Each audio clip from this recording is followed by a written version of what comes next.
नारी का जो रजस्वला धर्म होता है, रजो धर्म होता है,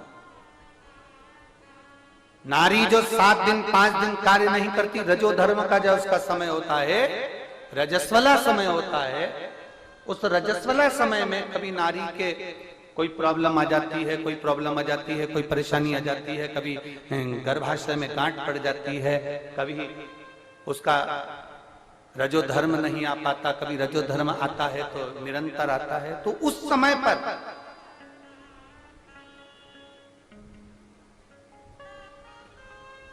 एक गूलर का फूल,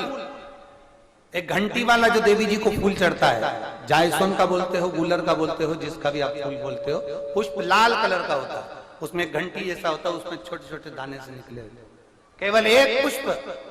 मां भवानी को जिस स्थान पर भगवान शंकर का शिवलिंग रखा हुआ है, ये जलाधारी जो है माता पार्वती जी का हस्त कमल है, किसी भी स्थान पर बैठकर एक पुष्प समर्पित कर कर मृत्यु मंजरी चक्र का स्मरण कर कर अगर नारी उस पुष्प को मंदिर के द्वार के बाहर बैठकर भी खा ले या घर पर भी खा ले, तो उसके रजो धर्म से जुड़ी हुई जो भी तकलीफें होती है या गर्भाशय में गांठ भी होती है तो धीरे धीरे गलना प्रारंभ हो जाता है। उस मृत्यु मंजरी चक्र का स्मरण बड़ा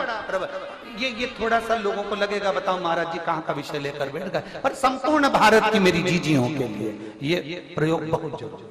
संपूर्ण भारत की मेरी जीजी मृत्यु मंजरी चक्र का स्मरण भी हमारे को सुख का अनुभव करा,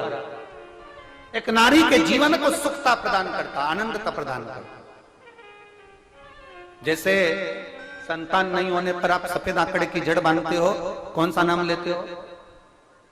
तुम रुकेश्वर महादेव का, तुम रुका जी का नाम लेते हो, 21 बार घुमाते हो, कमर पर बांध लेते हो, संतान का सुख प्राप्त हो जाता है। ऐसे मृत्यु मंजरी चक्र का स्मरण, जब जब नारी को कोई तकलीफ आ रही है, डॉक्टर ने बोल दिया गर्भाशय में गठान पड़ गई, गर्भाशय में गांठ पड़ गई है, रसोली पड़ गई है, उस समय पर आपको स्मरण होना चाहिए, उस समय पर आपका स्मरण होना चाहिए। थोड़े दिन प्रयोग करिए और प्रयोग करने के बाद